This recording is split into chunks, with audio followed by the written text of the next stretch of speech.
Personally, I think using Twitter is a lot of fun.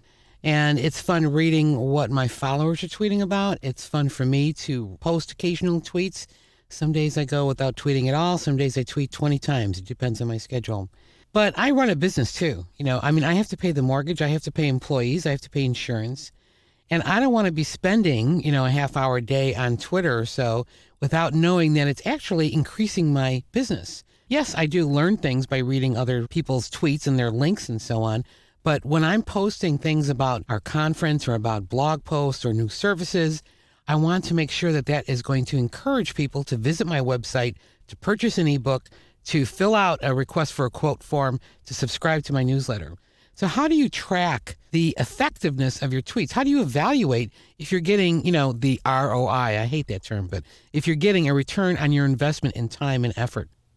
Unless you do a little bit of extra work, there really is no way to tell, other than seeing how many more people go to your website or your blog or watching your follower count grow. But say, for example, I posted this link to a new article on my blog. How do I know how many people clicked on that link? How do I know how many people visited my blog because of the time I took to write this tweet? I really don't know. So for that reason, I urge you to at least set up an easy account at a link shortening service. One of the most famous ones is Bitly, bit.ly. Now, these link shortening services exist mainly for people who are tweeting because, remember, we have that 140 character account, and a lot of times links to blog posts or places deep in databases are huge, and you don't want to do that. What you can do with Bitly is you grab a link from a website. Let me come back over here, like, say, this link.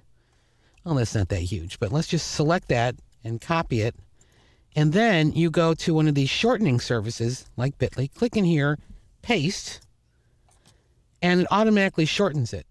Now, even if it went, line after line after line, it would make it a very short link. You can then post this link and people will arrive at the same location. They'll arrive at that blog post. Or if you want to, you can even customize it. I can click customize and say this is about, chocolate bliss number 5.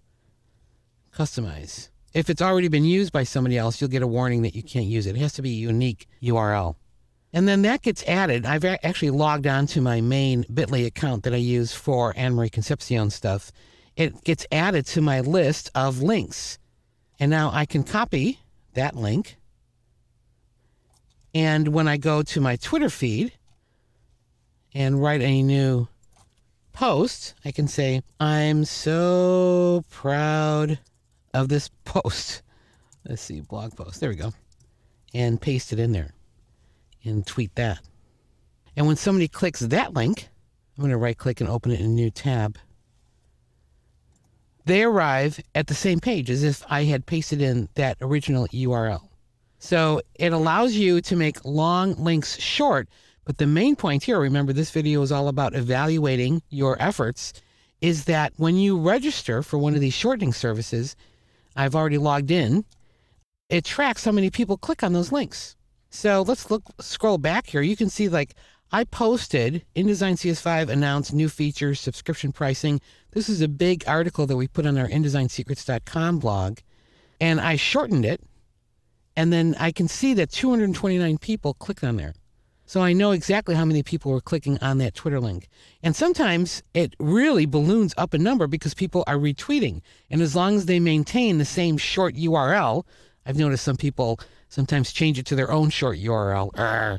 As long as they just click the normal retweet button, for example, it's going to use the same short URL. So this is kind of like the poor man's way of measuring your impact on social media marketing, is to always use a link shortening service.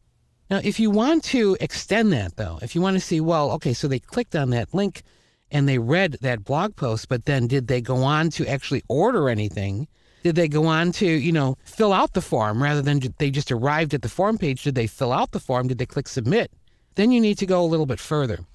I strongly recommend that you join a service like Google Analytics or something even, more enterprise worthy. But Google Analytics is free, and lynda.com has some great videos about it. Let me show you what that's about. It's a way for you, by pasting a little bit of code into your website, for Google to track a whole lot of information about people visiting your website. And the point is that once you have a Google Analytics account, instead of just shortening a link, a raw link, the link that leads to your blog post, what you should do is jump over here to the URL builder. You can bookmark this, and what you do is you say, well, my website is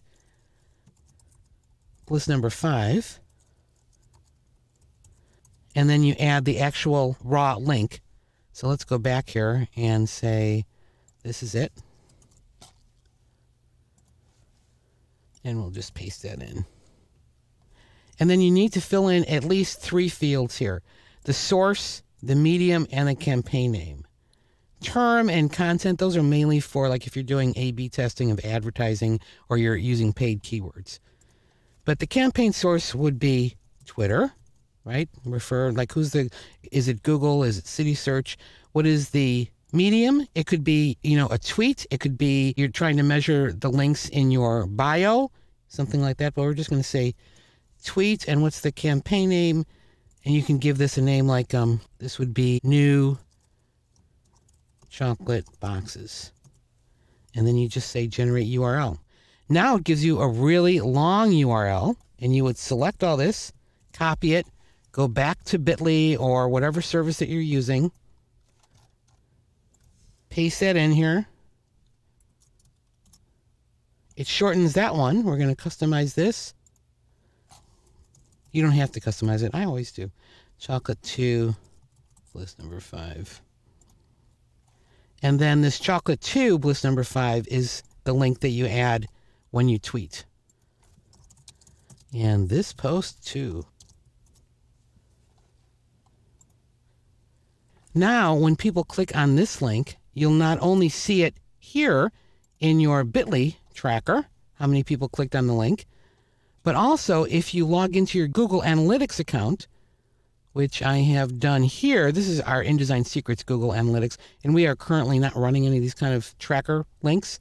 You would go to traffic sources, campaigns, and you'll see a list of how many people are coming in here from Twitter and what they did. You can set up all sorts of goals for them. You can do the same thing for Facebook. I'll be talking about this again when I talk about Facebook, and basically any other place where you publicly list URLs to help track to see if they're having an effect. And if you are not familiar with Google Analytics at all, I strongly suggest that you jump over to another title on lynda.com at some point and go through this wonderful title by Corey Kohlberg called Google Analytics Essential Training.